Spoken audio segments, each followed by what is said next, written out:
na današnjo tretjo adventno nedeljo, tokrat bo pridiga potekala malo drugače kot ponovadi. Gospod župnik je namenil čas pridige, da bi skupaj z vami delil izkušnjo svojega življenja, ki je na nek način tudi velikonočna izkušnja. Ker se moje življenje na poseben način navizuje na milosti, ki nam jih deli naša nebeška Mati Marija, tudi preko Medžugorja, imam s seboj tudi tole knjigo, ki so jo skupaj ženo izdala v samozaložbi. V knjigi bo tekla beseda nekoliko pozneje. Zgodba mojega življenja se ne razlikuje od zgodb mladih, ki se zaradi najrazličnejših odvisnosti zdravijo v skupnosti Črnakolo, v kateri sem pripadal tudi sam, ali pa v katerikoli drugi skupnosti. Zase lahko povem, da prihajam iz ene razbite družine. Starša sta se ločila zelo zgodaj, ko sem bil star nekaj mesecev. In prva leta svojega življenja sem preživel pri babici. V tem času se je mama ponovno poročila, si na novo ustvarila družino in se odločila, da me vzame k sebi. Vendar res v tej njeni novi družini nekako nisem našel prostora pod soncem, nisem se počutil sprejetega, nisem se počutil ljubljenega in to je moje življenje zarezalo globoke rane. Kot otrok sem bil poln nemira, polnenih strahov, kompleksov, ki sem jih nosil globoko v sebi in o katerih se nisem pogovarjal niti s svojimi starši in kasneje tudi s svojimi prijateljine.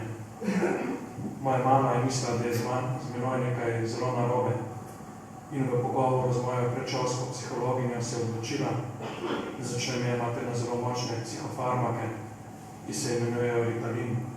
In ko pogledam nazaj v to svoje otroštvo, lahko jasno vidim, kako se je v meni tlakovala pot za mojo kasnejšo odvisnost od drog, ki me je spremljala dobršen del mojega življenja. V svojih notranjih stiskah sem se začel zatekati v družbo starejših vrstnikov, ki so že imeli izkušnjo z alkoholom, s cigaretami in pa z lahkimi drogami. Takrat so se začele tudi večje težave doma, v šoli in pa tudi z zakonom. Tako da se je moja mama v soglasju z mojo socialno delavko odločila, da me odda vzgojne zavode v popravne domove. Za popravne domove lahko rečem, da niso ena okolica, ki bi konstruktivno, ki bi spodbudno vplivala na razvoj enega mladega človeka. Ko pogledam nazaj v to svojo mladost, lahko jasno vidim, da po naravi nisem bil nikdar nek nasilnež.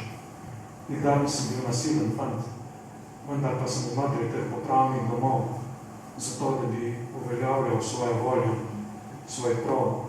To bi doskrat prisiljen početi tudi s pomočjo pesti, s pomočjo nasilja.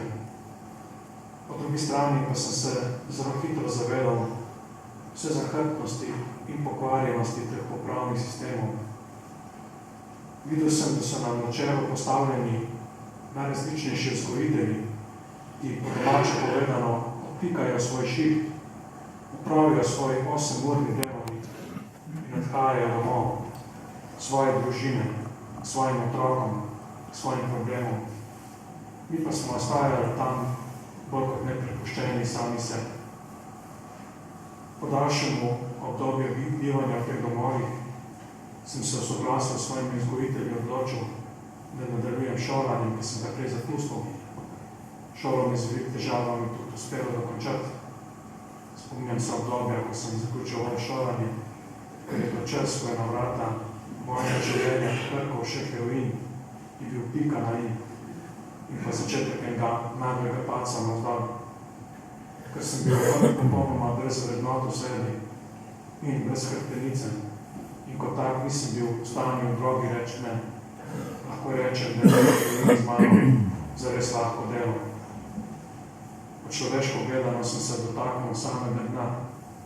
Zadnja 3 leta, preden sem vstopil v skupnost, sem preživel na ulici kot kloša in mislil sem, da je namen mojega življenja ta, da končam kot večina mojih prijateljev z injekcijo v roki.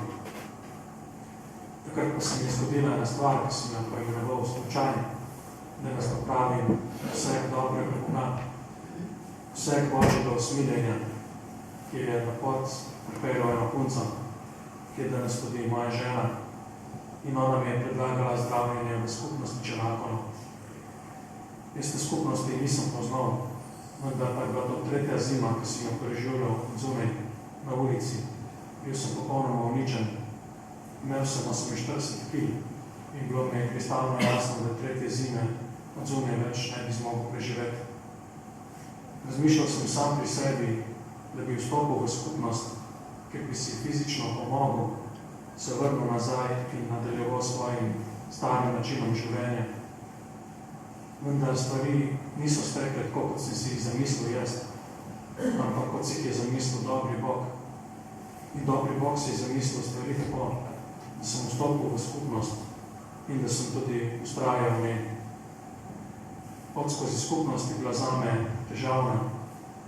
Bilo je potrebno veliko znoja in solz, veliko truda in napora, veliko molitve in odrekanja in predvsem neskončno Božje usmiljenje, da sem zmogel sveč starega človeka, da sem zmogel odložiti drogo, da sem zmogel odložiti ulico. Korak po koraku sem skozi molitev začel odkrivati resnico o sebi. Odkril sem, da sem v globini svojega srca skozi vse življenje želel biti dober fant, da sem želel biti iskren, da sem želel biti pošten, da sem želel biti čist, vendar nikdar življenje nisem imel način, da bi te vrednote uresničeval. Gospod Jezus je zasejal te vrednote v moje srce, v moje življenje. Fante iz skupnosti pa so mi pomagali, da sem te vrednote začel odkrivati in da sem tudi začel živeti po njih. Ko se je bližal čas, da odidem iz skupnosti v življenje, sem imel za svojo prihodnost zelo dobro zarisane načrte. Razmišljal sem o tem, o čemu razmišljajo vsi mladi, ko se bliža trenutek, da zapustijo skupnost, da odidejo življenje. Razmišljal sem o tem, kako se bom vrnil, kako se bom našel zaposlitev, nadaljeval šolo, se poročil, si ustvaril družino. In vse to se je v mojem življenju zares zgodilo. Vendar pa je Jezus pokazal še enkrat, da je hitrejši od mene v mojem življenju. Malo zatem, ko sem se vrnil nazaj, so me začeli klicati žalostni ljudje, obupani ljudje.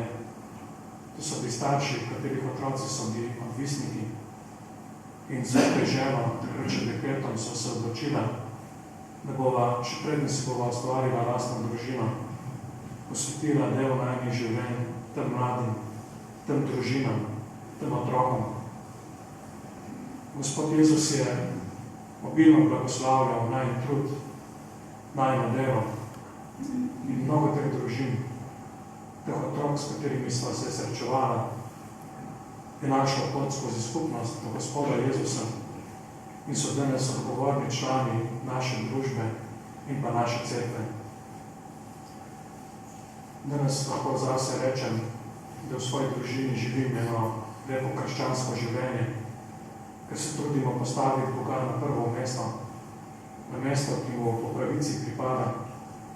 Nikdar ne začnemo in tudi ne končamo dneva brez molitve. Še posebej molitve rožnega venca.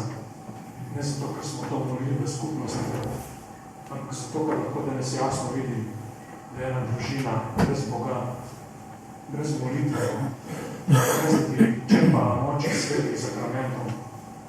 Pred seboj nima absolutno nikakršne prihodnosti. Družina, ki ne živi iz molitve, družina, ki ne postavi Boga na prvo mesto, danes ne more rasti. Ne v radosti, ne v miru, ne v ljubezni in ne v medsebojnem spoštovanju. V svojem življenju Boga nisem nikdar poznal, za Jezusa nikdar nisem vedel. Vse moje poti so vodile v popolnoma drugačni smeri. Poslušal sem prav glasbo, ki se drogiral. Verjel sem v Jima Morrisona, ki je govoril, drogiraj se. Prihodnost je negotova in konec je zmeri blizu.